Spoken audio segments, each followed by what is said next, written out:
जय हिंद, नमस्कार। कैसे हैं आप सब? आई होप आप सभी लोग अच्छे हैं और आप सबों की प्रिपरेशन बहुत अच्छे तरीके से हो रही है।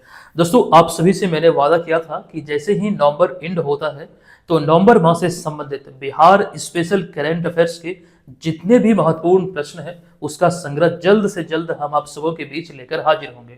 ठीक है, खास करके जो 17वीं बीपीएससी प्रीलिम्स एग्जाम नजदीक है, इस एग्जाम को देखते हुए आपको इस बात का ध्यान रखना है कि नवंबर तक का जो करंट अफेयर्स है उसे अच्छी तरीके से पढ़ना है। मेरे अनुसार नवंबर तक का आप लोग जरूर पढ़ लीजिए। खास करके आपको इस बात का भी ध्यान रखना है कि कम से कम 15 माह या फिर 18 माह तक के पिछले जो करंट अफेयर्स हैं उसे अच्छी तरीके से देख लीजिए। आप लोगों ने अगर डेडिकेटेड रूप से प्रिपरेशन किया है तो निश्चित तौर पर सफलता मिलेगी। बस यही है कि रिवीजन उसको दे दीजिए। पहले एक साल का, जो पिछला एक साल का करंट अफेयर्स है उसको रिवाइज कीजिए। उसके बाद जो उससे पिछले 6 माह का होगा उसे भी जरूर देख लीजिएगा। सामान्य रूप से ये 2-3 वर्षों में ये देखने को मिला है कि तकरीबन 18 माह या फिर 24 माह तक के करंट अफेयर्स सामान्य रूप से एग्जाम में पूछे जाते हैं। हालांकि 1-2 प्रश्न और अधिक पुराने होते हैं, लेकिन तकरीबन 18 माह मेरे ख्याल से सही रहेगा। ठीक है, इस चीज को आप लोग ध्यान रखिएगा। आप लोग पूछ रहे थे, तो अब यहाँ पर देखिए, ये जो हमारा मंथली करंट अफेयर्स का सीरीज है, इसमें आज के इस वीडियो में हम नवंबर से संबंधित महत्वपूर्ण जो बिहार से संबंधित प्रश्न होंगे उसको देखने वाले हैं। ठीक है, जो लोग पहली बार इस सीरीज को देख रहे हैं, आपको बता दूं कि 2024, 2023, 2022 यानी कि इस तरह का संग्रह हम रेगुलर आपको पिछले 3 साल से देते आ रहे हैं। और खास करके 2024 वाले वीडियोज को आपने नहीं देखा है तो समय निकाल के जरूर देख लीजिएगा। और तमाम स्टडी मटेरियल और नोट्स जो भी होते हैं डेली, मंथली, ईयरली बेसिस पर जो आपको मिलते हैं वो सभी आप इसी कोर्स के माध्यम से, जो आपको दिख रहा है, ये बीएम ऑनलाइन लर्निंग एप्लीकेशन पे उपलब्ध है। 298 में आप इसमें तमाम चीजों को प्राप्त कर सकते हैं। जिस तिथि को आप ज्वाइन करेंगे तब से ये मतलब आपका प्लान स्टार्ट होगा और 12 महीने तक ये कंटिन्यू आपको यहाँ पर मिलता रहेगा। और खास बात यहाँ पर यह है कि जो पिछला सारा मटेरियल है वो सभी आपको निःशुल्क मिल जाएगा, उसके लिए पेमेंट नहीं करना है। अब आगे बढ़ते हैं, हम सेशन की शुरुआत करते हैं। अच्छा, एक चीज आप लोगों को बता दूं, जो लोग यहाँ पर पहली बार हमें देख रहे हैं, इस कोर्स में 2023 का जितने भी मटेरियल है मंथली करंट अफेयर्स का, वो सभी के लिए निःशुल्क है। आप लोग जाके वहां से डाउनलोड करके प्रिंट कर सकते हैं। 2023 वाला सारा मटेरियल जो मंथली करंट अफेयर्स का हमारा ई बुक है, आप इस कोर्स के माध्यम से निःशुल्क प्राप्त कर पाएंगे। 2024 वाला पेड है, उसके लिए यहाँ पर आपको पेमेंट करना पड़ेगा। चलिए, अब यहाँ पर सेशन की शुरुआत करते हैं। पूरे वीडियो को आप सभी को ध्यान पूर्वक से देखना है। हमारे इस सीरीज के जो वीडियोज होते हैं तकरीबन 1 घंटे से थोड़ा सा ऊपर होता है, और ऐसे में ये एक प्रकार का वन स्टॉप सॉल्यूशन है। अगर आप यहाँ पर वीडियोज को फॉलो करते हैं तो दोबारा कहीं पर भी भटकने की बिल्कुल आवश्यकता नहीं है। तो पूरा धैर्यपूर्वक इस 1 घंटे के वीडियो को देखना है। निश्चित तौर पर हम आपको बेस्ट कंटेंट यहाँ पर देने वाले हैं। इस वीडियो के अंत में एक प्रश्न भी हम आपसे पूछेंगे, उसका आंसर आपको करना है। चलिए, पहला प्रश्न आप सबों के बीच है, ध्यान दीजिए। पहला प्रश्न है कि 1 अक्टूबर 1952 को सुपौल बिहार में जन्मी सुप्रसिद्ध लोक गायिका शारदा सिन्हा का 5 नवंबर 2024 को 72 वर्ष की आयु में नई दिल्ली में निधन हो गया। उन्हें मिले पुरस्कारों का कौन सा मिलान सत्य है? सबसे पहले तो हम लोग प्रश्न पे ही फोकस करेंगे कि 1 अक्टूबर 1952 को जो इनका जन्म हुआ था, कहाँ पर? तो सुपौल में। तो मूल रूप से शारदा सिन्हा सुपौल की रहने वाले थी, यहीं से संबंधित थी। अभी रिसेंटली 5 नवंबर 2024 को इस तिथि को इनका निधन हुआ, 72 वर्ष की आयु में, नई दिल्ली में। अब यहाँ पर इन्हीं से संबंधित, क्योंकि ये बिहार में एक बहुत बड़ी हस्ती थी और ऐसे में इन्हें मिले पुरस्कारों से संबंधित एक प्रश्न यहाँ पर हमने पूछा है आपसे। तो पद्मश्री पुरस्कार वर्ष 1991, पद्म भूषण 2018, संगीत नाटक अकादमी पुरस्कार 2000। तो इन सभी विकल्पों में जो 3 विकल्प यहाँ पर आपको दिख रहा है, ये तीनों सत्य है। इन्हें मिले पुरस्कारों का ये तीनों मिलान सत्य है। फाइनल आंसर होगा विकल्प नंबर डी, यानी कि उपयुक्त तीनों विकल्प यहाँ पर सत्य है। यही इस प्रश्न का यहाँ पर राइट आंसर हो जाएगा। अच्छा, अब यहाँ पर हम शारदा सिन्हा से जुड़ी हुई कुछ और बातें आपको बता दें। तस्वीर में जो आप यहाँ पर देख रहे हैं, इन्हें, यही शारदा सिन्हा, आप सभी लोग इन्हें जानते होंगे बखूबी। 1 अक्टूबर 1952 को सुपौल जिले में एक जगह हुलसा, वहां पर इनका जन्म हुआ था। और इन्हें एक खास करके नाम, मतलब जो खास करके जो उपाधि दिया गया था बिहार कोकिला का, मतलब दिया गया है। तो ये एक प्रश्न का रूप है। प्रश्न एग्जाम में इस तरह से अराइज हो सकते हैं कि निम्नलिखित में से किन्हें बिहार कोकिला कहा जाता है। ठीक है, ये ध्यान रखना आपको, किन्हें? तो शारदा सिन्हा को। अच्छा, इनके बारे में एक बात आपको ये भी ध्यान रखना है कि भोजपुरी गीत इन्होंने 1974 में गाना प्रारंभ किया था। 1978 में एक गाना आया था, उगा हो सूरज देव, जो कि विश्व रिकॉर्ड कायम किया, बहुत ज्यादा प्रसिद्ध हुआ, ये आपको ध्यान रखना है। अच्छा, इन्होंने बतौर प्रोफेसर भी समस्तीपुर विमेंस कॉलेज में कार्य किया है। ये कुछ बेसिक सी जानकारी है, लेकिन इन सभी में से जो इम्पोर्टेंट हमने ये आपको बतलाया है, जो इन्हें मिले पदकों का जो मिलान है, ये कहीं ज़्यादा इंपॉर्टेंट हो जाती है। और साथ साथ आपको ये ध्यान रखना है, इन्हें बिहार कोकिला कहा जाता है। अब दूसरे प्रश्न पे आते हैं। प्रश्न है 13 नवंबर से 14 दिसंबर 2024 तक लगने वाले विश्व प्रसिद्ध हरिहर क्षेत्र सोनपुर मेला का उद्घाटन निम्नलिखित में से किनके द्वारा किया गया है। तकरीबन 1 माह तक चलने वाला ये मेला है और ऐसे में इसके उद्घाटन को लेकर प्रश्न पूछा गया है। तो वर्तमान में जो बिहार के उप मुख्यमंत्री हैं सम्राट चौधरी और विजय सिन्हा, इन दोनों के द्वारा संयुक्त रूप से इसका उद्घाटन किया गया। अतः विकल्प नंबर ए और सी दोनों इस प्रश्न का यहाँ पर करेक्ट आंसर हो जाएगा। देखिए एक बात यहाँ पर आपको ये ध्यान रखना है कि सोनपुर मेला को ये विश्व प्रसिद्ध हरिहर क्षेत्र मेला भी कहा जाता है। तो विश्व प्रसिद्ध हरिहर क्षेत्र सोनपुर मेला इस वर्ष 13 नवंबर से 14 दिसंबर 2024 तक संचालित होगा या फिर लगेगा। 13 नवंबर 2024 को इसका उद्घाटन मुख्यमंत्री सम्राट चौधरी और विजय सिन्हा के द्वारा किया गया है। अच्छा, इस मेले के बारे में कुछ बातें आपको बता दूं कि सोनपुर मेले को हरिहर क्षेत्र मेला के नाम से भी जाना जाता है। हालांकि स्थानीय लोग इसे छत्तर मेला भी कहकर संबोधित करते हैं या फिर पुकारते हैं। तो सोनपुर मेला का ही नाम है, स्थानीय नाम छत्तर मेला। जैसे कि आपको बता दूं, जो एवरेस्ट की चोटी है, जैसे नेपाल में वहां पर स्थानीय लोग उसे सागर माथा कहकर संबोधित करते हैं, उसी प्रकार से इस मेला को छत्तर मेला कहकर यहाँ के लोग संबोधित करते हैं। अच्छा, प्रॉपर ये कहाँ पर है? तो बिहार की राजधानी पटना से लगभग 25 किलोमीटर दूर तथा वैशाली जिला का जो मुख्यालय हाजीपुर, वहां से 3 किलोमीटर दूर एक जगह है सोनपुर, जो कि वास्तविक रूप से सारण जिले के अंतर्गत आता है। यहीं पर यह मेला लगता है। किस जिले में? तो सारण जिले में। और सारण चूंकि बिहार में एक प्रमंडल भी है जिसके अंतर्गत 3 जिले आते हैं, सारण, सिवान और गोपालगंज। अच्छा, एक जानकारी यहाँ पर यह भी पूछा जा सकता है कि किस नदी के तट पर यह मेला लगता है? तो गंडक नदी के तट पर यह मेला लगता है। आपको ध्यान रखना, ये जो मेला है ये दुनिया के सबसे बड़े पशु मेले में से एक है, या फिर यूं कह सकते हैं, मतलब पहले जो था वो कुछ ज्यादा पॉपुलर था। यहाँ पर पशु जो बिकता था वो एक अधिक पैमाने में, एक बड़े मेले के रूप में इसकी मान्यता थी। लेकिन समय के साथ ये बहुत ज्यादा, मतलब इसमें गिरावट देखने को मिला है। आइए उस पर भी हम चर्चा करते हैं, लेकिन उससे पहले कुछ बातें और आपको बता दूं कि इतिहासकारों के अनुसार सोनपुर मेले की जो शुरुआत हुई थी वो ईसा पूर्व 4वीं शताब्दी में चंद्रगुप्त मौर्य के शासन काल में हुई थी। अब एक बात ये समझना है कि मौर्य साम्राज्य की बात करें, उस समय खास करके मगध आदि क्षेत्र में हाथियों की संख्या बहुत अधिक हुआ करती थी। तो मूल रूप से जो मेला है सोनपुर मेला, यहाँ पर हाथियों की खरीदारी और बिक्री बहुत पैमाने पर होती थी। और इस मेले में देश दुनिया से, यानी कि देश विदेश से लोग आते थे और रात्रि में जब इस मेले में ठहरते थे तो वहां पर उनके लिए नाच गाने का भी प्रबंध होता था ताकि वो बोर ना हो। ये प्रक्रिया इस मेले में होती थी और लंबे समय से चली आ रही थी। कई स्रोत में ये भी हमें देखने को मिला है, इस मेले के बारे में कहा जा रहा है कि वैदिक काल से ही ये मेला यहाँ पर लगती आ रही है। ठीक है, तो ये चीज यहाँ से ध्यान रखना है। लेकिन अब यहाँ पर चूंकि एक बात मैं आपको ये बताना चाह रहा हूँ, तो खास करके पशुओं पर बढ़ते हुए अपराध और भी कई सारे रीजन है जिसको ध्यान रखते हुए भारत सरकार ने 2017 में इस मेले में पशुओं की बिक्री और खरीदारी पर रोक लगाया था। जिसके बाद से ये जो मेले की जो स्थिति है, मतलब मेला का जो एक प्रकार से जो पहचान था पशु मेला के रूप में, वो एकदम से बदल गया। ठीक है, अब यहाँ पर बदला कैसे? ये जो मेला है धीरे धीरे धीरे धीरे थिएटर का रूप लेने लगा। और थिएटर आप लोग समझ सकते हैं कि सोनपुर मेला में कैसा लगता है। और आपको बता दूं कि इस मेले की जो अब जो पहचान है वो एक प्रकार से थिएटर या फिर यूं है शोभा सम्राट थिएटर के रूप में है। ये आप लोग अच्छी तरीके से जानते हैं। फिलहाल इतनी बातें सोनपुर मेला से संबंधित ही आपके एग्जाम में बन सकते हैं जो यहाँ पर आपको देखने को मिल रहा है। इतनी बातों को आपको यहाँ से ध्यान रखना है। आगे हम बढ़ते हैं, लेकिन उससे पहले सोनपुर की अगर जो बात हो रही है तो मैंने आपको बताया ये सारण जिले में पड़ता है। ये सारण जिले की स्थिति है और ये आपको हमने बताया कि वैशाली जिले से 3 किलोमीटर दूर ये वैशाली है। वैशाली में ही एक जगह हाजीपुर, जहां पर पूर्व मध्य रेलवे का मुख्यालय है। और एग्जाम में ये प्रश्न ऑलरेडी पूछा हुआ आपको कि पूर्व मध्य रेलवे का मुख्यालय बिहार के किस जिले में है? बहुत सारे लोग इसका आंसर हाजीपुर के होंगे, लेकिन वास्तव में यह है वैशाली इसका राइट आंसर होगा। और जो वैशाली से ही 3 किलोमीटर दूर सारण जिले में एक जगह है सोनपुर, यहीं पर ये मेरा लगता है गंडक नदी के किनारे। ये चीज यहाँ पर ध्यान आपको रखना है। बिहार के मैप को लेकर और भी हम चर्चा करेंगे, एक प्रश्न में और इसको लेकर विस्तृत जानकारी देंगे। फिलहाल यहाँ पर बिहार से जुड़ी हुई कुछ बेसिक सी इंफॉर्मेशन है, ये बातें ध्यान आपको रखना है, इंपॉर्टेंट आपके लिए हो जाएगा। अक्टूबर महीने वाले वीडियो में ही हमने इसकी चर्चा किया है, तो हम इसे स्किप करते हुए आगे चलते हैं अगले प्रश्न पे।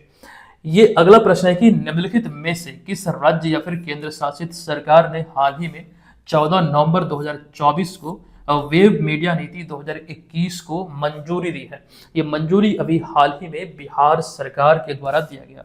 अतः विकल्प नंबर बी यहाँ पर इस प्रश्न का राइट आंसर हो जाएगा। ये तिथि आपको ध्यान रखना है कि नीतीश कुमार की अध्यक्षता में 14 नवंबर 2024 को आयोजित बिहार कैबिनेट की बैठक में 38 एजेंडों पर मोहर लगी है। अब यहाँ पर एक्चुअली इस 38 में से जो जानकारी हम आपको देंगे, जो मुझे लगा इंपॉर्टेंट, वो है इंटरनेट वेब मीडिया नीति। अब यहाँ पर ध्यान रखिएगा, इस बैठक में सूचना एवं जनसंपर्क विभाग की तरफ से वेब मीडिया नीति 2021 का प्रस्ताव लाया गया था, जिसे कि कैबिनेट की मंजूरी मिल गई। इसीलिए ये खबरों में थी और एक प्रश्न के रूप में ये जानकारी हमने आपको दिया है। अब ये नीति है क्या, इसे कैसे संचालित होगी, ये भी जानना उतना ही आवश्यक है। दरअसल इस नीति के तहत सरकार की नीतियों या फिर जन कल्याणकारी जो भी कार्यक्रम होते हैं, इसका व्यापक प्रचार प्रसार ऑनलाइन प्लेटफॉर्म्स के जरिए संभव हो सकेगा। इसके लिए बिहार सोशल मीडिया एवं अन्य ऑनलाइन मीडिया नियमावली 2024 तैयार की गई है, जिसमें कि वेबसाइट, फेसबुक, यूट्यूब, इंस्टाग्राम, जो एक्स था, ट्विटर का जो नया वर्जन या फिर जो नया नाम है, ये मतलब ऐसे प्लेटफॉर्म पर जो सरकार की प्रभावशाली प्रचार प्रसार है, ये सरल हो पाएगा। मतलब यही संचालित करने के लिए ये नई खास करके वेब मीडिया नीति लाई गई है। आई होप आप यहाँ पर इसको समझ चुके हैं। अच्छा, एक बात और ध्यान रखिएगा, इससे पहले भी सरकार इस तरह की नीति ला चुकी है। इससे पहले वर्ष 2001 में बिहार सरकार ने वेब मीडिया नीति की मंजूरी दी थी, ये आपको ध्यान रखना है। और इस नीति के तहत बिहार सरकार के विभिन्न विभागों के विज्ञापनों और अन्य सामग्रियों को वेब मीडिया के माध्यम से प्रचारित किया जाता है या फिर प्रचारित किया जा आ रहा है। लेकिन अब इसके माध्यम से जो अभी 2024 में ये मंजूरी दिया गया है, अब सोशल मीडिया प्लेटफॉर्म पर जो सरकार की जो प्रमुख प्रभावशाली योजनाएं होंगी, जो खास करके जन कल्याणकारी कार्यों के लिए होंगे, उन सभी का प्रचार प्रसार इसके माध्यम से हो सकेगा। तो यही है वेब मीडिया नीति 2021। नेक्स्ट प्रश्न पे आते हैं। बिहार व एशिया का पहला सबसे चौड़ा 6 लेन केबल ब्रिज का निर्माण किस नदी पर किया गया है? बहुत इंपॉर्टेंट ये प्रश्न है। अब इसका राइट जो आंसर है, यह है विकल्प नंबर बी, यानी कि गंगा नदी पर। अब इनसे संबंधित तथ्यों की अगर हम बात करें, ध्यान से देखिएगा, ये बिहार में गंगा नदी पर बन रहा एशिया का, बिहार ही नहीं, भारत ही नहीं, बल्कि एशिया का ये सबसे चौड़ा 6 लेन का केबल ब्रिज का कार्य लगभग पूरा हो चुका है। हालांकि अप्रैल 2025 से ये आवाजाही शुरू होगा। क्योंकि अभी ये मीडिया में था, इस वजह से हमने जानकारी आपको दिया है। ये इसलिए भी इंपॉर्टेंट है क्योंकि ये बिहार ही नहीं, भारत ही नहीं, बल्कि एशिया का सबसे चौड़ा 6 लेन का केबल ब्रिज है, ये आपको ध्यान रखना है। बेगूसराय में गंगा नदी पर 1161 करोड़ रुपए की लागत से बन रहे इस ब्रिज का शिलान्यास प्रधानमंत्री नरेंद्र मोदी ने 2017 में किया था। और इसका निर्माण जो है ये SP Singla construction private limited द्वारा किया गया। और 1.865 किलोमीटर लंबे इस ब्रिज के बनने से उत्तर बिहार के जो जिले खास करके दरभंगा, समस्तीपुर, सहरसा, मधुबनी, दक्षिण बिहार के जिले लखीसराय, शेखपुरा, जमुई, नवादा, गया और पश्चिम बिहार के जिले पटना, आरा, बक्सर के जो बीच दूरी है वो एकदम कम हो जाएगी। ये मतलब इन जिलों को मूल रूप से फायदा होने वाला है क्योंकि यहाँ पर गंगा नदी पर बन रहे इस ब्रिज की बात हो रही है। आइए गंगा नदी के बारे में कुछ जरूरी जानकारी हम लोग देख लेते हैं। आप यहाँ पर इस वाले मैप को देख रहे होंगे, आई थिंक आप इसे समझ रहे हैं। तो यहाँ पर ये जो आपको दिख रहा है, यहीं से बिहार के क्षेत्र में गंगा नदी प्रवेश करती है। सबसे पहला पॉइंट यही आपको ध्यान रखना है कि बिहार के क्षेत्र में जो गंगा नदी प्रवेश करती है, बक्सर में एक जगह है चौसा, वहीं से बिहार के क्षेत्र में गंगा नदी प्रवेश करती है। और बिहार के कितने मतलब किस जिले में जाके बिहार के क्षेत्र को छोड़ती है, तो कटिहार जिले में एक स्थान है मनिहारी, जहां पर बिहार के क्षेत्र को गंगा नदी छोड़ देती है। ये 2 पॉइंट अच्छे तरीके से आपको ध्यान रखना है। अब तीसरा सवाल ये आपसे पूछा जाएगा कि बिहार के क्षेत्र में, बिहार के भूभाग में यानी कि जिलों में कितने ऐसे जिले हैं जिसके होकर गंगा नदी गुजरती है। ये बहुत इंपॉर्टेंट प्रश्न है। तो कुल मिला के 12 जिले, उसका जिक्र यहाँ पर हमने किया है कि गंगा नदी बिहार के 12 जिलों से होकर गुजरती है। ये जिले हैं बक्सर, भोजपुर, सारण, पटना, वैशाली, समस्तीपुर, बेगूसराय, मुंगेर, खगड़िया, कटिहार, भागलपुर, लखीसराय। ये कुल मिला के 12 जिले हैं जो नाम आपको ध्यान रखना है। अच्छा, एक जानकारी और भी है कि बिहार में गंगा नदी का सबसे लंबा जो हिस्सा है वो पटना जिले में है। तकरीबन यहाँ पे जो लंबाई है वो 99 किलोमीटर से अधिक है। 99 किलोमीटर यहाँ पर आप लोग ध्यान रखिएगा। अब यहाँ पर एक सवाल हमने आप सबों के मध्य रखा है, मैं यहाँ पर जानना चाहता हूँ कि इसका राइट आंसर क्या होगा। आप लोगों से ये अपेक्षा है कि आप लोग इसमें कमेंट करेंगे, आप लोग बताएंगे इसका राइट आंसर क्या है कि बिहार राज्य में जो गंगा नदी की लंबाई है वो कितनी है। बहुत सारे लोग होते क्या है कि पूरे वीडियो को देखते नहीं है, तो इसीलिए मैंने यहाँ पर बीच वीडियो में ही आपसे एक प्रश्न पूछा है, इसका आंसर आपको करना है। दिमाग पर जोर डालिए, अधिकतर लोगों को मेरे ख्याल से मालूम होगा, बहुत आसान सा सवाल है। इसका आंसर आप लोगों को करना है कि बिहार के क्षेत्र में गंगा नदी की जो लंबाई है वो कितनी है। अब देखिए यहाँ पर जो केबल ब्रिज का उद्घाटन हुआ है, ऐसे में एक और ब्रिज का जो एक और केबल ब्रिज था उसका उद्घाटन, जिसका नाम है सुदर्शन केबल ब्रिज, जो द्वारका गुजरात में 25 फरवरी 2024 को नरेंद्र मोदी द्वारा किया गया था। ये चीजें यहाँ पर ध्यान रखें। अच्छा, बिहार से जुड़ी हुई ये 3 उद्घाटन मेरे नजरिए से अभी हाल ही के एग्जाम के दृष्टिकोण से बहुत इंपॉर्टेंट है। ये बापू परीक्षा परिसर जो कुम्हरार पटना में बना है, 23 अगस्त 2023 को नीतीश कुमार ने इसका उद्घाटन किया। बापू टावर जो कि गर्दनी बाग पटना में है, 2 अक्टूबर 2024 को नीतीश कुमार द्वारा इसका उद्घाटन हुआ। एक डॉल्फिन रिसर्च सेंटर ये भी पटना में है, 4 मार्च 2024 को नीतीश कुमार द्वारा ही इसका उद्घाटन हुआ है। और ये जो डॉल्फिन रिसर्च सेंटर है ये बिहार, भारत व एशिया का, यूं कहें एशिया का सबसे पहला डॉल्फिन रिसर्च सेंटर है। ये यहाँ पर ध्यान रखने योग्य है। नेक्स्ट प्रश्न पे आते हैं। 5वां प्रश्न है कि निम्नलिखित में से किस बिहारी को हाल ही में यानी कि नवंबर 2024 में मध्य प्रदेश पर्यटन का ब्रांड एम्बेसडर नियुक्त किया गया है। तो बहुत इंपॉर्टेंट ये प्रश्न है और ऐसे में इसका राइट जो आंसर है यह है विकल्प नंबर ए, यानी कि पंकज त्रिपाठी को अभी हाल ही में मध्य प्रदेश पर्यटन का ब्रांड एम्बेसडर नियुक्त किया गया है। अब ये इंपॉर्टेंट प्रश्न है, इसको ध्यान से देखिएगा, डिटेल जानकारी आपके समक्ष है। बॉलीवुड अभिनेता पंकज त्रिपाठी, जिन्हें तस्वीर में आप देख रहे हैं, इन्हें अभी हाल ही में मध्य प्रदेश पर्यटन का ब्रांड एम्बेसडर नियुक्त किया गया है। पंकज त्रिपाठी मूल रूप से बिहार के गोपालगंज के रहने वाले हैं। आपको ये बता दूं कि उनकी पहली फिल्म रन थी जो कि 14 मई 2004 को रिलीज हुई थी। ये बहुत अच्छी मूवी थी, एक प्रकार से देखें ये बहुत ज़्यादा फेमस भी हुई। इसमें जो एक प्रकार का एक किरदार है विजय राज का, जो कौवा बिरयानी वाला जो फेमस डायलॉग है वो इसी मूवी का है, आप लोग देखे होंगे। अब आगे यहाँ पर बढ़ते हैं। देखिए इनसे संबंधित चूंकि बात हो रही यहाँ पर पंकज त्रिपाठी की, तो 69वें राष्ट्रीय फिल्म पुरस्कार के तहत पंकज त्रिपाठी को फिल्म मिमी के लिए बेस्ट सपोर्टिंग एक्टर का अवार्ड मिला था, यानी कि सर्वश्रेष्ठ सहायक अभिनेता। ये जो फिल्म मिमी है वाकई में ये बहुत अच्छी मूवी है, मैंने इसे देखा भी है पूरी मूवी को। आप लोग भी समय निकल के, चूंकि अभी नहीं एग्जाम के बाद जरूर देख लीजिएगा, ये बहुत अच्छा है, मतलब आपको लगेगा बहुत सारी चीजें सीखने को यहाँ से मिलेगा। ठीक है। अच्छा, यहाँ पर अगला जो पॉइंट है, पंकज त्रिपाठी को बिहार सरकार ने वर्ष 2020 में बिहार खादी का ब्रांड एम्बेसडर नियुक्त किया था।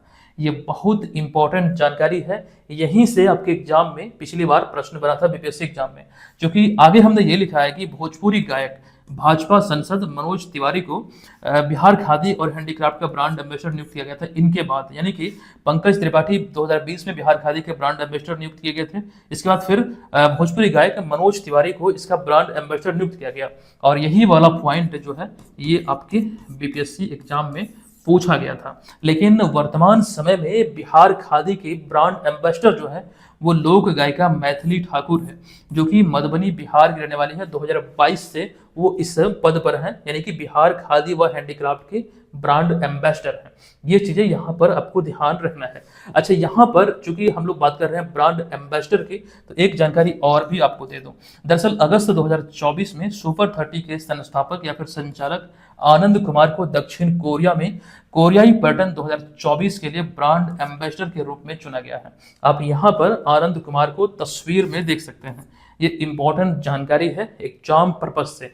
अब आनंद कुमार की बात हो रही है 2023 में पद्म पुरस्कारों को लेकर जो जानकारी हमने आपको दिया था कि 3 पद्मश्री पुरस्कार बिहार को मिला है।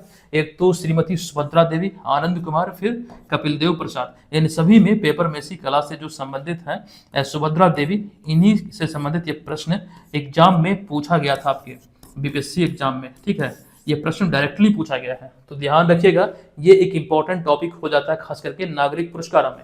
अच्छा, 2024 को लेकर भी ये बातें हमने आपको बतलाया है।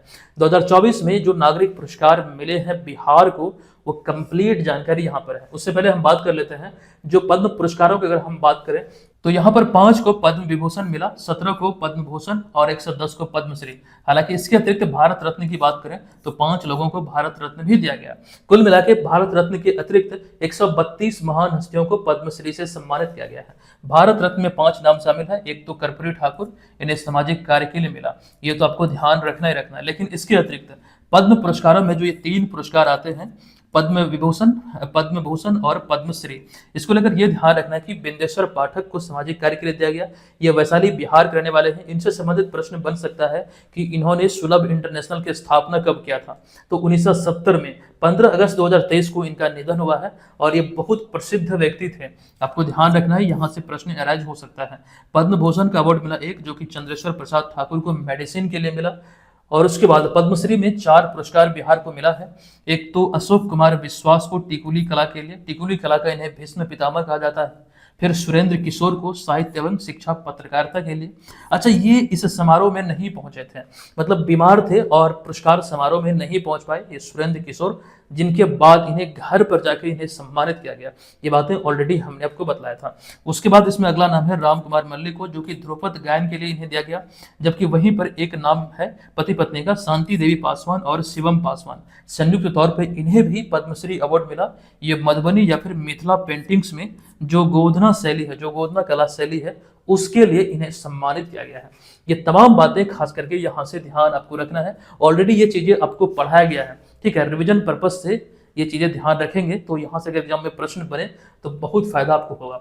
अच्छा, यहाँ पर कर्पूरी ठाकुर की जो बात हो रही है, कर्पूरी ठाकुर को आप यहाँ पर देख सकते हैं तस्वीर में। इन्हीं के कार्यकाल में 1977 में बिहार में पहली बार शराबबंदी लागू हुआ था। हालांकि यह सफल नहीं हो पाया। 1979 में 1979 में इसे भंग कर दिया गया। ये चीज ध्यान रखिएगा। भारत रत्न की चूंकि यहाँ पर बात हो रही है, भारत रत्न से जुड़े हुए कई सारे पॉइंट आगे हम देखने वाले हैं, लेकिन उससे पहले कुछ और भी प्रश्न है, उसे देखते हैं। देखिए, अगला प्रश्न है कि बिहार में अमृतसर कोलकाता औद्योगिक कॉरिडोर के तहत एकीकृत विनिर्माण क्लस्टर यानी कि आईएमसी का विकास निम्न में से कहाँ किया जा रहा है। तो एकीकृत विनिर्माण जो क्लस्टर का निर्माण हो रहा है, ये बिहार के गया में हो रहा है। दरअसल अब ये है क्या, वो चीजें हम लोग समझते हैं। फिलहाल राइट आंसर है विकल्प नंबर सी। आपको बता दो कि अमृतसर कोलकाता औद्योगिक कॉरिडोर के अंतर्गत बिहार के गया में एकीकृत विनिर्माण क्लस्टर विकसित किया जा रहा है। दरअसल इसके लिए राज्य सरकार द्वारा गया जिले के शेरघाटी उप विभाग के अंतर्गत डोभी ब्लॉक में इस प्रोजेक्ट के लिए 1680 एकड़ जमीन जो है इसका अधिग्रहण किया गया है। आपको इस बात का ध्यान रखना है, इस कॉरिडोर को देश के सबसे महत्वपूर्ण राष्ट्रीय राजमार्ग संख्या 2 से 4 सड़क मार्ग से जोड़ा जाएगा, जिसे कि इस प्रोजेक्ट पर 16,524 करोड़ रुपए का निवेश का अनुमान है। तो यहाँ पर आपको ये कुल मिला के ध्यान रखना है कि अमृतसर कोलकाता औद्योगिक कॉरिडोर के लिए गया में ये एकीकृत विनिर्माण क्लस्टर को विकसित किया जा रहा है, ठीक है। तो ये चीज यहाँ से जो जानकारी प्रॉपर वो जगह है वो चीज आपको ध्यान रखना है। आगे हम चलते हैं। उसके बाद यहाँ पर अगला प्रश्न है कि बिहार के किस अभिनेता की फिल्म द फेबल ने हाल ही में लीड्स फेस्टिवल 2024 में सर्वश्रेष्ठ फिल्म का पुरस्कार जीता है। इंपॉर्टेंट प्रश्न है ये। राइट जो आंसर यह है विकल्प नंबर सी, यानी कि मनोज बाजपेयी इस प्रश्न का राइट आंसर हो जाएगा। अब यहाँ पर इनसे संबंधित प्रश्नों की हम चर्चा करें, मतलब तथ्यों की चर्चा करें, तो मनोज बाजपेयी की फिल्म द फेबल ने 38वें लीड्स इंटरनेशनल फिल्म फेस्टिवल में कॉन्स्टेलेशन फीचर फिल्म प्रतियोगिता में सर्वश्रेष्ठ फिल्म का पुरस्कार जीता है। मनोज बाजपेयी को आप यहाँ पर तस्वीर में देख सकते हैं, ये भी बिहार से ही संबंधित है। आपको बता दूं कि राम रेड्डी द्वारा निर्देशित यह फिल्म उपनिवेशवाद, श्रम संबंधों और जादुई यथार्थवाद के विषयों की पड़ताल करता है। आसान भाषा में समझिए कि यह कहानी देव नाम की एक शख्स पर केंद्रित है जो कि हिमालय में अपने परिवार की संपत्ति पर रहस्यमय ढंग से जले हुए पेड़ों की खोज करता है और अपने परिवार के बारे में सच्चाई का पता लगाता है। ये कुछ इस प्रकार से कहानी इर्द गिर्द घूमती रहती है। कुल मिला के इसी फिल्म को यहाँ पर इस 38वें फिल्म पुरस्कार के तहत जो लीड्स इंटरनेशनल फिल्म फेस्टिवल है, यहाँ पर सर्वश्रेष्ठ फिल्म के पुरस्कार से सम्मानित किया गया। अब यहाँ पर इनसे संबंधित एक जानकारी ये भी दे दूं कि 1987 में यह स्थापित हुआ है। तो यह लीड्स इंटरनेशनल फिल्म फेस्टिवल जो है लीड्स वेस्ट यॉर्कशायर इंग्लैंड में आयोजित एक वार्षिक फिल्म महोत्सव है जो प्रत्येक वर्ष यहाँ पर ये आयोजित होता है। ठीक है, ये तो रही बात यहाँ पर इसके संबंधित। आगे हम बढ़ते हैं अगले प्रश्न पे। 15 नवंबर 2024 को जनजातीय गौरव दिवस के अवसर पर प्रधानमंत्री नरेंद्र मोदी द्वारा निम्नलिखित में से कहा धरती आबा जनजातीय ग्राम उत्कर्ष अभियान वर्चुअली लॉन्च किया गया? किस जिले से? चूंकि ऑप्शन में जिला दिया गया है, राइट आंसर होगा बिहार के जमुई जिले से। विकल्प नंबर बी यहाँ पर इस प्रश्न का राइट आंसर हो जाएगा। आपको यहाँ पर बता दूं कि 15 नवंबर 2024 को बिरसा मुंडा की 150वीं जयंती मनाई गई है और इस अवसर पर प्रधानमंत्री नरेंद्र मोदी ने बिहार के जमुई जिले से धरती आबा जनजातीय ग्राम उत्कर्ष अभियान के वर्चुअली शुभारंभ किया है। इसके तहत आपको ये ध्यान रखना है ये कैसे संचालित होगा। तो इसके लिए लिखा गया है कि इसके तहत 26 जिलों के 517 गांव को चिन्हित किया गया है जहां पर जनजातियों को आवास, स्वास्थ्य, शिक्षा, रोजगार और बुनियादी सेवाओं का या फिर बुनियादी सुविधाओं का लाभ मिलेगा। सरकार का लक्ष्य जनजातियों की आय को बढ़ाना और इसके पलायन को रोकना है। ये इसका मूल उद्देश्य है। और ये कैसे संचालित होगा, क्या क्या बेनिफिट मिलेंगे, कितने जिलों के कितने गांवों को इसमें कवर किया गया है, वो चीजें इंपॉर्टेंट है, ध्यान रखना है। अच्छा, इसके अतिरिक्त प्रधानमंत्री नरेंद्र मोदी द्वारा श्रद्धांजलि स्वरूप उनके नाम पर एक डाक टिकट भी जारी किया गया है। बात यहाँ पर हो रही है बिरसा मुंडा की, ये चीज ध्यान रखिएगा। बिरसा मुंडा के बारे में कुछ जरूरी बातें आपको हम बतलाएंगे। फिलहाल यहाँ पर जो तस्वीर में आप देख रहे हैं, जो मतलब यहाँ पे ये स्टेच्यू है, ये बिरसा मुंडा की है। आपको बता दो कि 15 नवंबर 1875 को बिहार में, वर्तमान ये झारखंड का भाग है, तो ये एक स्थान है उलिहातू, यहीं पर इनका जन्म हुआ था बिरसा मुंडा का। तो इन्होंने 1899 से लेकर 1900 तक ऐतिहासिक उलगुलान विद्रोह का नेतृत्व किया था। और ये उलगुलान विद्रोह से संबंधित जो प्रश्न बनते हैं काफी इंपॉर्टेंट होते हैं, ये ध्यान रखिएगा। उलगुलान विद्रोह का जो नेतृत्व किया गया था वो बिरसा मुंडा के द्वारा ही किया गया था। और इस विद्रोह का जो मुख्य उद्देश्य था वो आदिवासी समुदाय में सुधार लाना, मुख्य धारा के साथ, जो समाज की मुख्य धारा है उसके साथ जोड़ना इसका एक लक्ष्य था। ये ध्यान आपको रखना है। अच्छा, बिरसा मुंडा के बारे में ये आपको ध्यान रखना है कि बिरसा मुंडा की जो मृत्यु हुई थी महज 25 वर्ष में हुई थी। 25 वर्ष की आयु में, यहाँ पे आयु नहीं बल्कि आयु में, वर्ष 1900 में बिरसा मुंडा की गिरफ्तारी हुई थी। उसके बाद जो जेल में रहे थे, इसका रांची जेल में उनकी हैजे से, जो हैजा एक बीमारी फैला था उस दौरान, तो हैजा से उनकी वहां पर मृत्यु हो गई थी। तो 25 वर्ष की आयु में इन्होंने मतलब जो उपलब्धि हासिल की वो एकदम सराहनीय थी। जो अपने समाज के लिए, जो अपने समुदाय के लिए इन्होंने किया, ये इन्हें भगवान का दर्जा देती है। यानी कि आज भी आदिवासी समुदाय जो है बिरसा मुंडा को भगवान मानते हैं। ये चीज आप लोग ध्यान रखिएगा। बहुत सारी चीजें बीपीएससी एग्जाम में प्रश्न के रूप में इनसे संबंधित पूछे जाते हैं। नेक्स्ट नवा प्रश्न है कि बिहार में कहाँ हाल ही में 16 से 18 नवंबर 2024 तक 3 दिवसीय नालंदा ज्ञान कुंभ का आयोजन किया गया है? ये आयोजन अभी हाल ही में किया गया, कहाँ पर? तो राजगीर नालंदा में किया गया है। विकल्प नंबर डी इस प्रश्न का राइट आंसर हो जाएगा। अब यहाँ पर हम आते हैं इसके एक्सप्लेनेशन पे। बिहार के नालंदा में राजगीर, यहाँ पर आपको ध्यान रखना है कि 16 से 18 नवंबर 2024 तक ये 3 दिवसीय नालंदा ज्ञान कुंभ का आयोजन किया गया नालंदा जिले के राजगीर में। और ये इसका पहला संस्करण है, ये इसका पहला संस्करण है जो कि ज्ञान की भूमि नालंदा में आयोजित की गई है। अच्छा, इस कार्यक्रम का जो उद्घाटन है बिहार के मौजूदा राज्यपाल राजेंद्र विश्वनाथ अर्लेकर के द्वारा किया गया। अच्छा, राजेंद्र विश्वनाथ अर्लेकर और उप मुख्यमंत्री सम्राट चौधरी ने दीप प्रज्वलित करके किया है इसका उद्घाटन। अच्छा, ये जो पहला संस्करण है नालंदा ज्ञान कुंभ का, इसका थीम क्या है? तो ये विकसित भारत एट 2047 भारतीय ज्ञान परंपरा, ये इस थीम पर आधारित था। इस आयोजन में 13 राज्यों से संबंधित प्रतिभागियों ने या फिर प्रतिनिधियों ने भाग लिया है। तो कुल मिला के नालंदा ज्ञान कुंभ को लेकर इतनी जानकारी ध्यान रखिए। फिलहाल यही सारी चीजें इंपॉर्टेंट यहाँ से निकल कर आती है। अच्छा, राजगीर नालंदा की बात हो रही है तो अभी हाल ही में जो नया खेल अकादमी का यहाँ पर उद्घाटन हुआ था, तो इस खेल अकादमी में, खेल परिसर में जो एशियन महिला हॉकी चैंपियंस ट्रॉफी का आयोजन हुआ है, ये बिहार के लिए बहुत बड़े गर्व की बात है कि इतना बड़ा आयोजन बिहार में हुआ है। और इसी से संबंधित ये पॉइंट यहाँ पर आपके बीच हमने रखा है, हालांकि आगे भी हम इसको देखेंगे।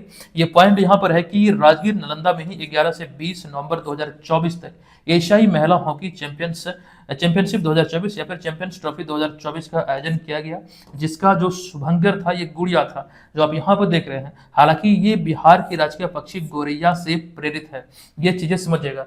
ये ट्रॉफी को लेकर एक डिटेल जानकारी हमने मतलब वीडियो के माध्यम से आपको दिया है, और इस खिताब को भारत ने चाइना को हराकर अपने नाम किया तीसरी बार। डिटेल इन्फॉर्मेशन इस वीडियो में हमने आपको दिया है, वो चीजें आगे हम आपको बतलाएंगे, लेकिन उससे पहले हम यहाँ पर चर्चा कर लेते हैं बिहार में आयोजित होने वाले महोत्सव की, जो यहाँ से इंपॉर्टेंट निकल कर आते हैं। 2023 में ये सारे महोत्सव को लेकर हमने आपको जानकारी दिया था, और केवल इतना में ही आपके बीपीएससी एग्जाम में एक प्रश्न पूछा गया थावे महोत्सव से संबंधित। ये गोपालगंज बिहार में 15 से 16 अप्रैल 2023 को आयोजित हुआ है। एक अंक यहाँ से आपको मिल जाता है, ये बीपीएससी एग्जाम में पूछा हुआ, ये 2023 वाला, केवल इतने से ही में।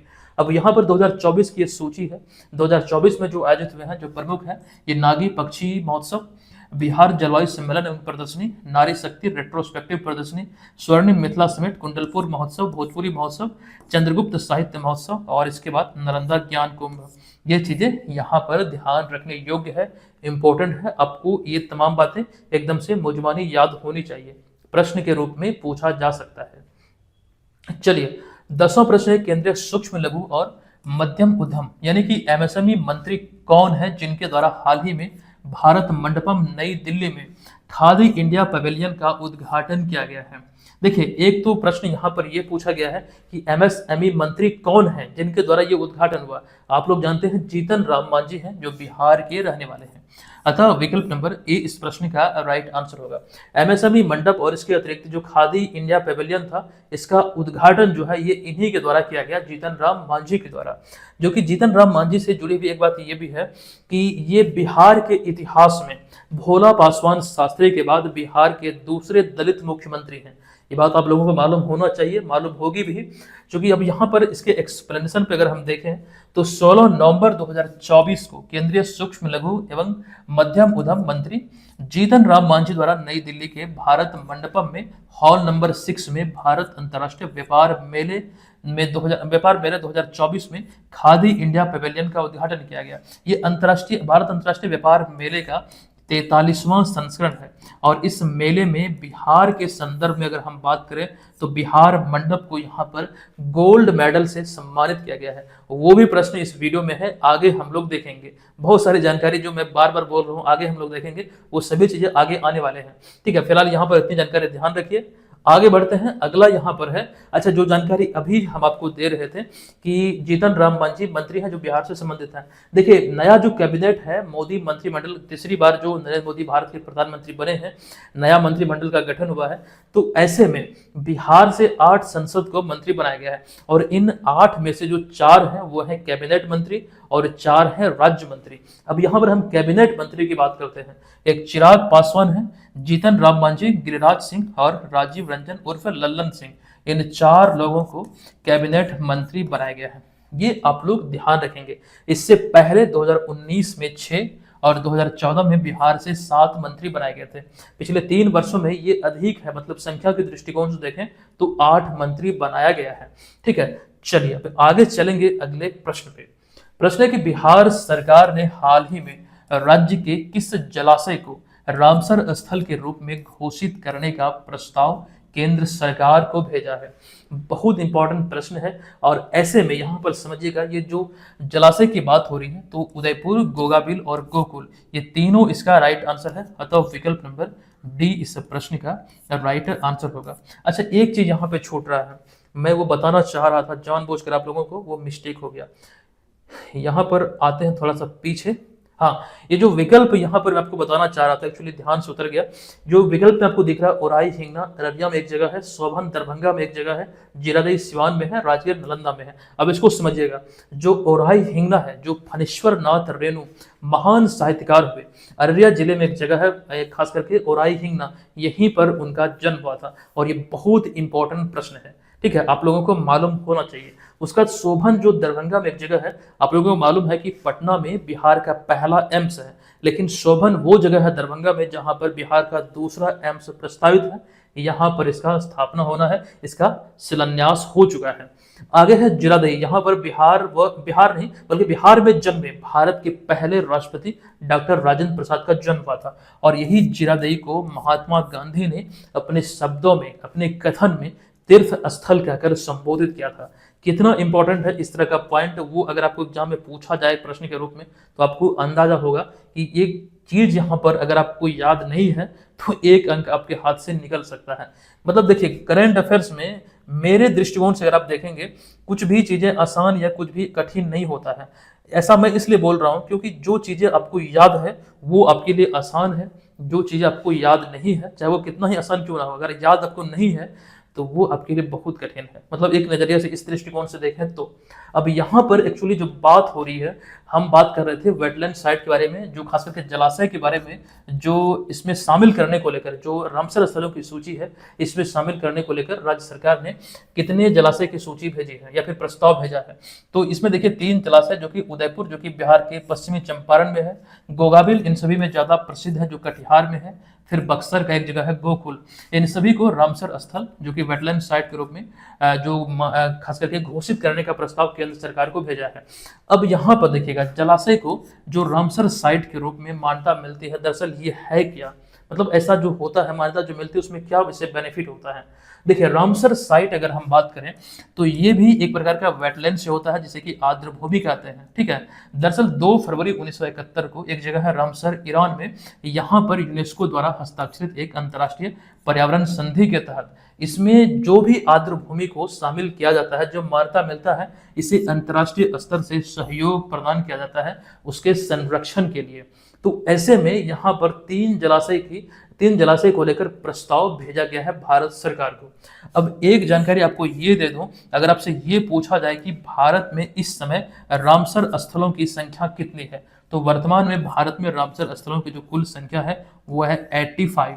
अब इसी चीज को बिहार के संदर्भ में देखें, अगर आपसे हम ये पूछें कि वर्तमान में बिहार में रामसर स्थलों की संख्या कितनी है, तो ये भी बहुत इंपॉर्टेंट ये प्रश्न हो सकता है। लेकिन उससे पहले आपको एक अपडेट ये दे दूं कि अभी रिसेंटली 5 जून 2024 को विश्व पर्यावरण दिवस के अवसर पर बिहार के 2 स्थलों को, जो कि नागी और नकटी, जो कि जमुई में है, तो नागी और नकटी पक्षी अभ्यारण्य को रामसर कन्वेंशन के तहत अंतर्राष्ट्रीय महत्व की आर्द्र भूमियों की वैश्विक सूची में इसे जोड़ा गया था। इसके साथ ही आपको ये भी ध्यान रखना है कि नवंबर 2020 में कांवर झील जो है, ये बेगूसराय बिहार में या फिर बेगूसराय बिहार की पहली रामसर साइट बनी थी। ये यहाँ पर आपको ध्यान रखना है, कांवर झील कहाँ पर है, तो बेगूसराय में। ये बिहार की पहली रामसर साइट बनी थी नवंबर 2020 में।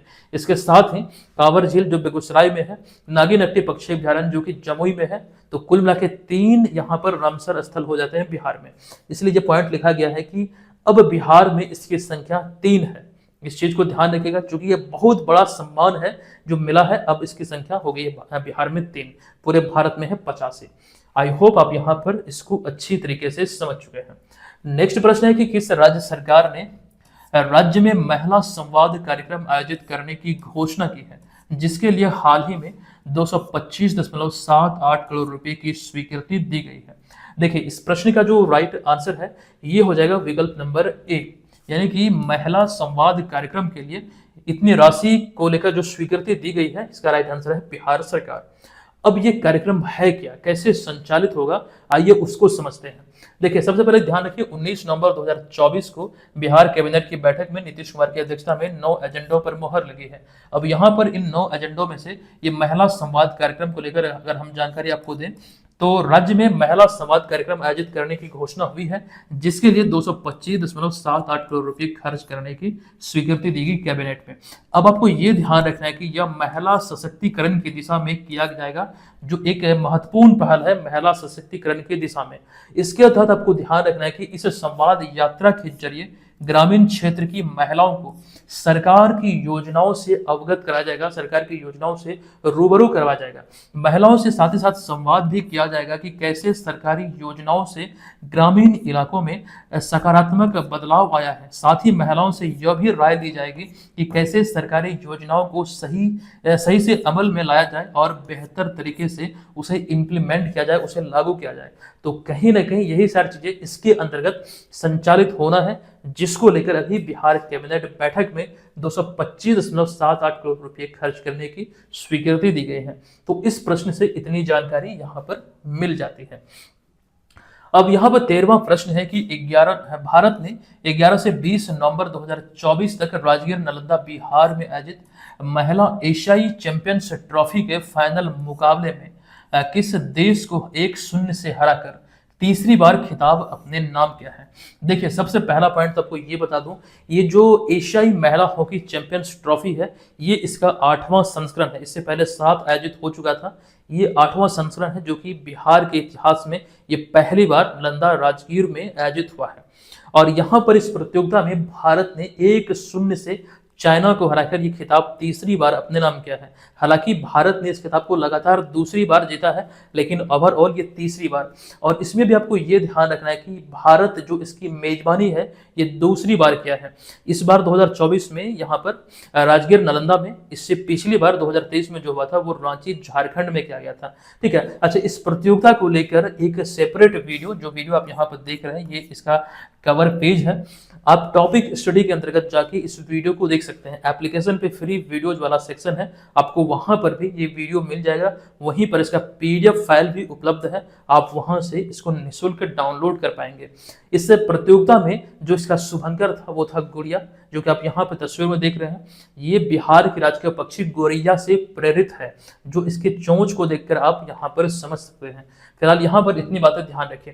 अच्छा, कुल 8 संस्करण की जो एक्चुअली हम बात कर रहे थे, तो यहाँ पर एक बात ये भी आपको बतला दूं कि इन 8 संस्करण में से 3 बार भारत ने इस खिताब को जीता है और 3 बार जीता है दक्षिण कोरिया ने, 2 बार इसे जीता है जापान ने।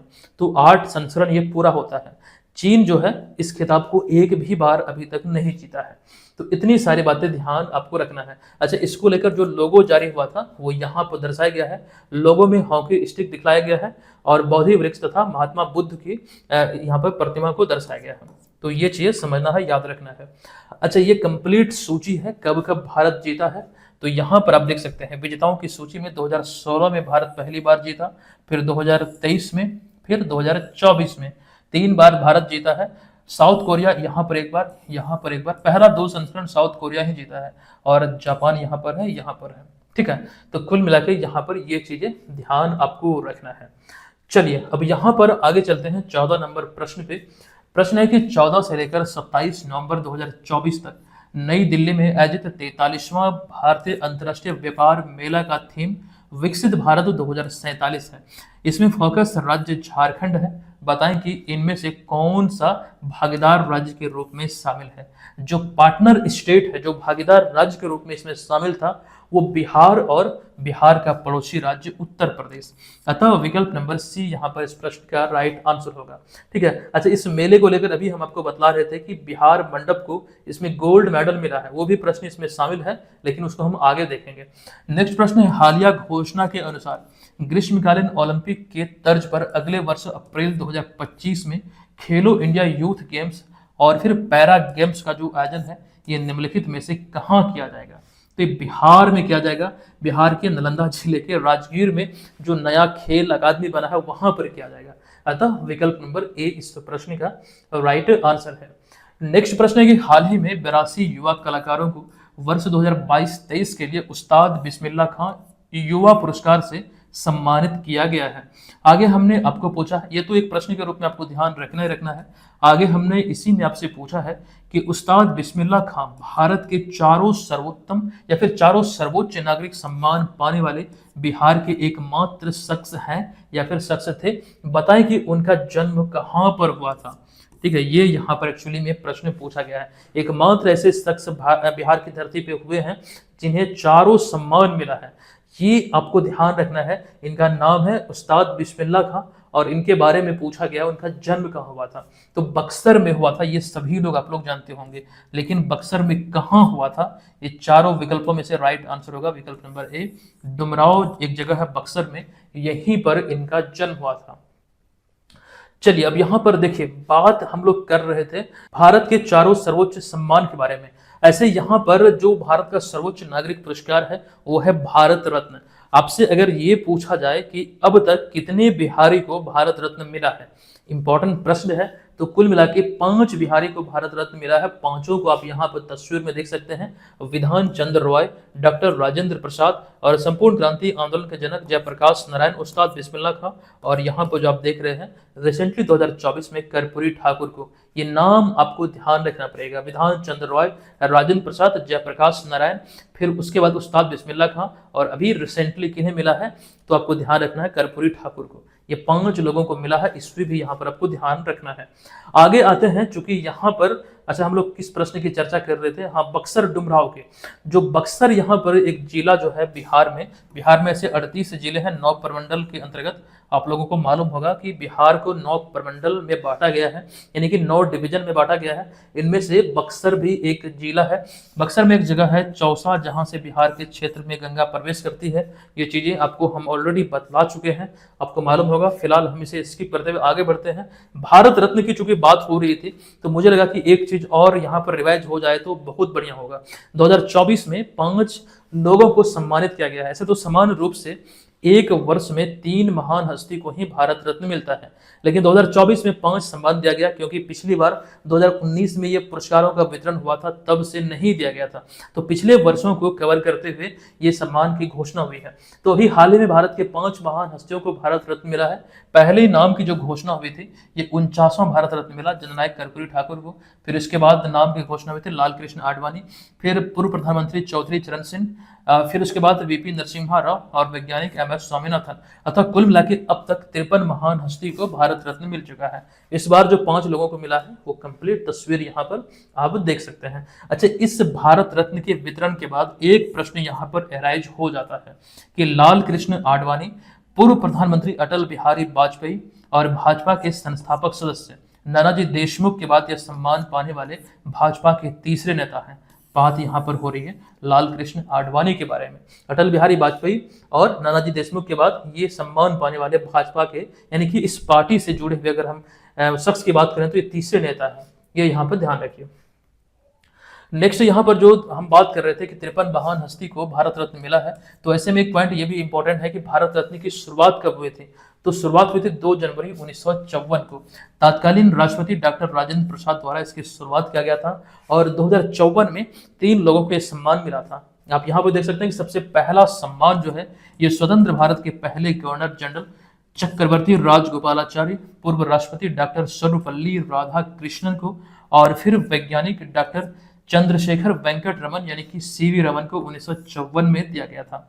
इससे पहले ये 2024 से पहले 2019 में, यानी कि पिछली बार जो दिया गया था, 3 लोगों को दिया गया, जिनमें कि प्रणब मुखर्जी, नानाजी देशमुख और भूपेन हजारिका। ये 2019 को लेकर यहाँ पे लिखा गया है। अच्छा, ये वाला था पहले संस्करण के बारे में। ठीक है, चलिए उसके बाद यहाँ पर चलते हैं अगले प्रश्न पे। वीडियो अगर आप लोगों को पसंद आ रही है तो वीडियो को जरूर लाइक कीजिए।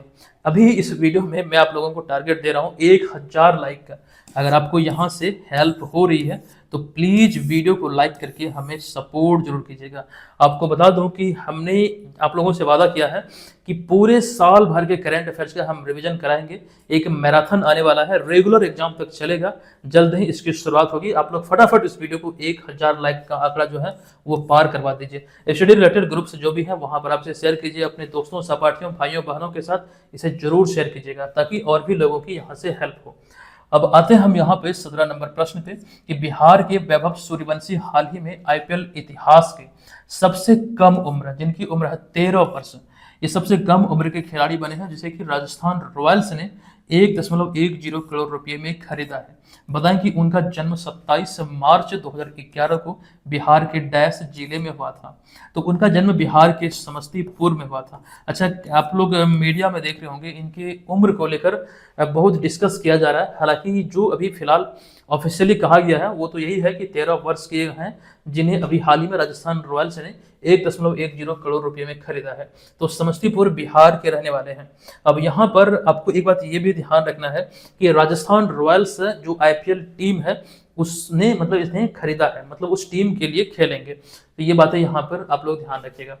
अब यहाँ पर इस मतलब जो नीलामी हुआ है खिलाड़ियों की, आपको ध्यान रखना है कि सऊदी अरब में एक जगह है जेदा, वहां पर ये नीलामी हुई थी और ये लगातार दूसरी बार है जब आईपीएल की जो मतलब खिलाड़ियों की जो नीलामी है, जो ऑक्शन है, वो भारत के बाहर विदेश में आयोजित हुई है। और सबसे महंगे खिलाड़ी बने हैं ऋषभ पंत, जो कि उनकी जो बोली लगी 27 करोड़। ठीक है, चलिए अब यहाँ पर आते हैं 18 नंबर प्रश्न पे। देखिए, कैलाश मकवाना को मध्य प्रदेश का पुलिस महानिदेशक यानी कि डायरेक्टर जनरल ऑफ पुलिस अर्थात डीजीपी नियुक्त किया गया है। बताएं कि बिहार के मौजूदा पुलिस महानिदेशक कौन है।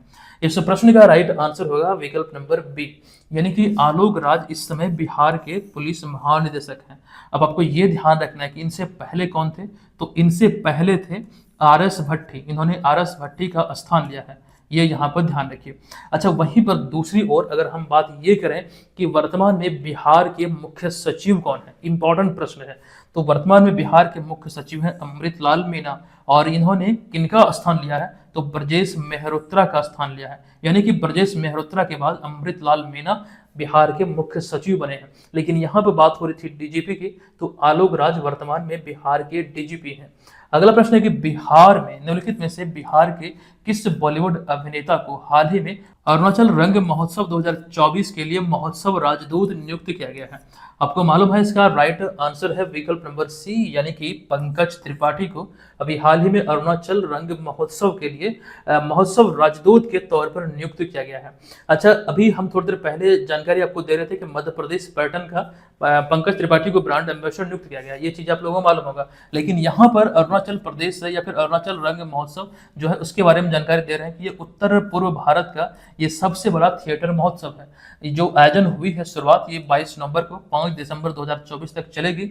और इस महोत्सव के लिए बिहार गोपालगंज के जो बॉलीवुड अभिनेता है पंकज त्रिपाठी, इनको महोत्सव राजदूत के रूप में नियुक्त किया गया है। जो आप यहाँ पर देख रहे हैं, अभी ये चर्चा हम कर रहे थे इनके बारे में कि इन्हें मध्य प्रदेश पर्यटन का ब्रांड एम्बेसडर नियुक्त किया गया, वही चीज यहाँ पे लिखी गई है, ये चीजें आपको ध्यान रखना है।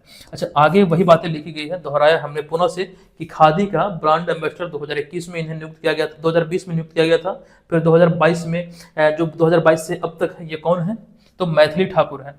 अच्छा, सुपर 30 के संचालक आनंद कुमार को लेकर हमने बताया, ये अभी हाल ही में दक्षिण कोरिया में कोरियाई पर्यटन के ब्रांड एम्बेसडर के रूप में चुने गए हैं। ये चीजें आने वाले एग्जाम के दृष्टिकोण से याद रखनी है आपको। नेक्स्ट 20 नंबर प्रश्न है कि बिहार में निम्नलिखित में से कहां हाल ही में 22 से 24 नवंबर 2024 तक 3 दिवसीय सांस्कृतिक महोत्सव इंद्रधनुष का आयोजन किया गया। ये आयोजन अभी हाल ही में पटना में प्रेमचंद रंगशाला में किया गया, जो सांस्कृतिक महोत्सव है इंद्रधनुष। आपको बता दूं कि ये प्रेमचंद रंगशाला पटना में 22 से लेकर 24 नवंबर 2024 तक आयोजित हुआ। ये 3 दिवसीय सांस्कृतिक महोत्सव था, जिसका नाम क्या है, तो इंद्रधनुष। उद्घाटन इसका किया गया राज्यपाल राजेंद्र विश्वनाथ अर्लेकर के द्वारा। अब यहाँ पर अगला पॉइंट है कि इसका जो आयोजन है ये पूर्व क्षेत्र सांस्कृतिक केंद्र कोलकाता, उत्तर मध्य क्षेत्र सांस्कृतिक केंद्र प्रयागराज और कला संस्कृति एवं युवा विभाग बिहार सरकार, इन तीनों के संयुक्त सहयोग से इसका आयोजन हुआ है। जो सांस्कृतिक महोत्सव इंद्रधनुष की बात हो रही है, इस 3 दिवसीय महोत्सव में हरियाणा, राजस्थान, उड़ीसा, असम, मध्य प्रदेश, उत्तर प्रदेश और बिहार के कलाकारों ने लोकगीत एवं लोक नृत्य की प्रस्तुति दी है। ये ध्यान रखें कहाँ पर आयोजित हुआ, तो प्रेमचंद रंगशाला पटना में 22 से लेकर 24 नवंबर 2024 तक जो आयोजित होने वाले महोत्सव हैं 2024 में, ये आपको ध्यान रखना है। अभी थोड़ी देर पहले हम नालंदा ज्ञान कुंभ तक चर्चा किए थे, अब इसमें आप ऐड कर लीजिए सांस्कृतिक महोत्सव इंद्रधनुष। इन सभी से ही प्रश्न कोई अगर बनता है महोत्सव को लेकर बिहार से संबंधित, तो यही सब में एक आपको देखने को मिलेगा। जैसे कि 2023 वाले में भी हम आपको बतला रहे थे, केवल इतना में ही ये वाला पूछा गया था। अच्छा, ये पुनः हम दोहरा दें कि जो स्लाइड में आप इतना देख रहे हैं 5 से 6 नाम, मतलब 5 से 6 महोत्सव के बारे में हमने इसको लेकर डिटेल जानकारी दिया है, उन सभी से ही एक अलग स्लाइड में, ताकि आप चीज़ों को रिवाइज कर पाए, वो यहाँ पर एकत्रित किया। ऑलरेडी इन सभी को लेकर प्रश्न के रूप में विस्तृत चर्चाएं हम कर चुके हैं, ये बात आपको ध्यान रखना है। ठीक है, ऐसा नहीं कि कहीं से कॉपी किए और यहाँ पर लाके हम रख दिए। हमारे कंटेंट जो होते हैं वो बहुत अच्छी क्वालिटी के होते हैं, सारे चीज़ों को हम इस तरीके से तैयार करते हैं। हम हर चीज़ को तैयार करने में इंटरनेट मीडिया का सहारा जरूर लेते हैं, न्यूज़पेपर का सहारा लेते हैं, लेकिन उन सभी को हम इस प्रकार लिखते हैं ताकि आप सभी लोग, जितने भी लोग प्रिपरेशन में लगे हैं, सभी समझ सके, आसान भाषा में उसे याद रख पाए। मतलब जब चीज़ें आसान भाषा में होती है तो उसे याद रखना भी आसान हो जाता है। तो इसीलिए हमारा यही प्रयास रहता है कि चीज़ों को अच्छी तरीके से हम आपके बीच रखें ताकि आप लोगों को हेल्प हो। अच्छा, अब यहाँ पर आते हैं अगले प्रश्न पे। अगला प्रश्न है कि बिहार सरकार ने हाल ही में 25 नवंबर 2024 को निम्नलिखित में से कितने रुपये का द्वितीय अनुपूरक बजट पेश किया है? बहुत इंपॉर्टेंट प्रश्न है। तो राइट आंसर इसका है 32,506 करोड़ रुपए का ये द्वितीय अनुपूरक बजट अभी हाल ही में पेश किया गया। अब यहाँ पर आगे देखिए, सबसे पहले हम बात कर लेते हैं कि अनुपूरक बजट होता क्या है। अभी रिसेंटली हम 2 दिन पहले चर्चा कर चुके हैं क्लास में। अब अनुपूरक बजट की बात करें तो किसी भी वित्तीय वर्ष के लिए जो खास करके जो आम बजट पेश होता है, तो जब वो राशि के अतिरिक्त अन्य राशि, अतिरिक्त राशि की जरूरत पड़ती है खर्च करने के लिए, तो ऐसी स्थिति में सरकार अनुपूरक बजट पेश करती है। तो एक ऑलरेडी पेश किया जा चुका है अनुपूरक बजट, ये दूसरा अनुपूरक बजट है जो अभी हाल ही में पेश किया गया है। अब यहाँ पर उसी को लेकर जानकारी दिया गया है कि बिहार विधानसभा के शीतकालीन सत्र के दौरान राज्य सरकार द्वारा वित्त वर्ष 2024-25 का ये द्वितीय अनुपूरक बजट पेश कर दिया गया। दरअसल ये द्वितीय अनुपूरक बजट जो है ये 32,506.90 करोड़ रुपए का है, जिसे कि वित्त मंत्री सह उप मुख्यमंत्री सम्राट चौधरी द्वारा पेश किया गया। अब इस बजट को लेकर जो खर्च करने का जो प्रावधान है वो यहाँ से लेकर यहाँ तक पॉइंट में हमने लिखा है। आप चाहे तो इसको पढ़ सकते हैं। ऑलरेडी पीडीएफ में भी ये चीजें, तमाम चीजें जो आप देख रहे हैं वो मिल जाएगी आप लोगों को। हालांकि डेली करंट अफेयर्स वाले क्लास में भी बतला चुके हैं, यहाँ पे से हम छोड़ रहे हैं, बस वही चीजें हम लिखा गया है कि किस विभाग में कितना खर्च होगा। अब यहाँ पर देखिए बजट की बात हो रही है तो एक बात ये ध्यान रखिएगा कि बिहार सरकार ने इसी साल 2.71 लाख करोड़ रुपए का बजट पेश किया था। फिर मानसून सत्र के दौरान जो खास करके यहाँ पर अगर हम बात करें अनुपूरक बजट की, तो पहला अनुपूरक बजट 47,512.11 करोड़ का पेश किया गया था। इस तरह से देखा जाए तो कुल बजट जो था, मतलब जो बजट है इस तरह से तीनों को मिला के तकरीबन 3.50 लाख करोड़ का ये पार कर चुका है बिहार का बजट वित्त वर्ष 2024-25 के लिए। ये यहाँ पर जो आंकड़े आपके समक्ष हमने रखा है इसको ध्यान रखिएगा। और आपको पुनः दोहरा दूं, ये सभी पीडीएफ आप लोग डाउनलोड कीजिएगा, निश्चित तौर पर बहुत हेल्पफुल आपके लिए हो सकता है। बजट के चूंकि यहाँ पर बात हो रही है तो बजट को लेकर इस वर्ष हमने 2 वीडियो आपको दिया था। जब केंद्रीय बजट आया था इसका एक वीडियो हमने दिया था जो टॉप सेलेक्टेड सिर्फ और सिर्फ बजट से ही संबंधित जो टॉप सेलेक्टेड 35 प्रश्न है वो हमने आपको करवाया था इस वाले वीडियो में। इसके अतिरिक्त बिहार से संबंधित जो खास करके बातें बजट में निकल कर आई थी केंद्रीय बजट में, वो भी हमने आपको बतलाया था। बिहार बजट का भी वीडियो हमने आपको दिया है, वो चीजें आप लोग टॉपिक स्टडी के अंतर्गत चैनल पर देख सकते हैं। हालांकि एप्लीकेशन पे जब एप्लीकेशन को डाउनलोड करेंगे तो होम स्क्रीन पे ये फ्री वीडियोज करके एक सेक्शन आपको दिखेगा, इस पर क्लिक करके वो तमाम वीडियोज को आप वहां से देख सकते हैं। निश्चित तौर पर बहुत बेनिफिट आपको होने वाला है, इस वीडियो को आप लोग जरूर देख लीजिएगा। चलिए अब यहाँ पर अगले प्रश्न पे आते हैं। अगला प्रश्न है, राष्ट्रपति द्रौपदी मुर्मू ने 26 नवंबर 2024 को संविधान दिवस, जो इस वर्ष संविधान की 75वीं वर्षगांठ मनाई जा रही है, तो संविधान दिवस पर मैथिली और संस्कृत भाषा में अनुवादित भारतीय संविधान की प्रतियां जारी की है। बताएं कि निम्नलिखित में से कौन सा कथन असत्य है। देखिए यहाँ पर कहा क्या जा रहा है इस तिथि को, यानी कि 26 नवंबर 2024 को संविधान दिवस के अवसर पर आपको ध्यान रखना है कि इसे मैथिली और संस्कृत भाषा में अनुवादित किया गया है, मतलब इसी की प्रतियां जारी की गई है। इसी से संबंधित मिलते जुलते पॉइंट यहाँ पे कथन के रूप में आपके मध्य है, पूछा गया इनमें से कौन सा असत्य है। पहला पॉइंट है कि संविधान दिवस मनाने की शुरुआत जो हुई थी वो 2015 में हुई थी, ये बिल्कुल हमारा यहाँ पर सत्य है। हमें पता करना है कि कौन सा असत्य है। अगला है कि इस वर्ष श्रीनगर में पहली बार संविधान दिवस मनाया गया है, ये भी सत्य है। नेक्स्ट है कि मैथिली बिहार की एकमात्र भाषा है जो कि 8वीं अनुसूची में शामिल है, ये भी हमारा सत्य यहाँ पर हो जाएगा। ये जो पॉइंट यहाँ पे लिखा गया, कथन जो लिखा गया, ये बिल्कुल सत्य है। नेक्स्ट है कि मैथिली को वर्ष 2002 में अटल बिहारी वाजपेयी सरकार ने संविधान की 8वीं अनुसूची में शामिल किया था। ये कथन जो है ये हमारा असत्य है और हमें असत्य की ही पहचान करना था, अतः इसका राइट आंसर डी हो जाएगा। अब यहाँ पर आपके मन में सवाल उठ रहा होगा कि इसमें असत्य क्या है, तो असत्य है ये 2002 जो इसमें लिखा गया है, इसे 2002 नहीं बल्कि 2004 में इसमें शामिल किया गया था। आइए इसको देखते हैं। इसका खंडन यहाँ पे किया गया है कि अटल बिहारी वाजपेयी के कार्यकाल में वर्ष 2003 में 92 संविधान संशोधन अधिनियम जो कि वर्ष 2004 से प्रभावी हुआ, इसके द्वारा बोडो, डोंगरी, मैथिली और संथाली इन 4 भाषाओं को संविधान की 8वीं अनुसूची में शामिल किया गया। इसके साथ ही संविधान की 8वीं अनुसूची में जो मान्यता प्राप्त भाषाओं की संख्या है उसकी संख्या हो गई 22। ये यहाँ पर आप लोग ध्यान रखिएगा। अच्छा, मैथिली को किस संविधान संशोधन के द्वारा इसमें जोड़ा गया है? जो 2003 में हुआ था, ये 92वां संविधान संशोधन था, ये ध्यान रखिएगा, जो कि 2004 से प्रभावी हुआ था। नेक्स्ट प्रश्न है कि हाल ही में 43वें भारतीय अंतर्राष्ट्रीय व्यापार मेले में बिहार मंडप और विकसित बिहार प्रदर्शनी को कौन सा मेडल मिला है? तो यहाँ पर इसका जो राइट आंसर यह विकल्प नंबर ए, यानी कि गोल्ड मेडल से सम्मानित किया गया है। यहाँ पर इनसे संबंधित तथ्यों की बात करें तो वो चीजें यहाँ पर दर्शाया गया है। देखिए, भारतीय अंतर्राष्ट्रीय व्यापार मेले का ये 43वां संस्करण था, जो कि भारत मंडपम नई दिल्ली में 14 से लेकर 27 नवंबर 2024 तक आयोजित हुआ है।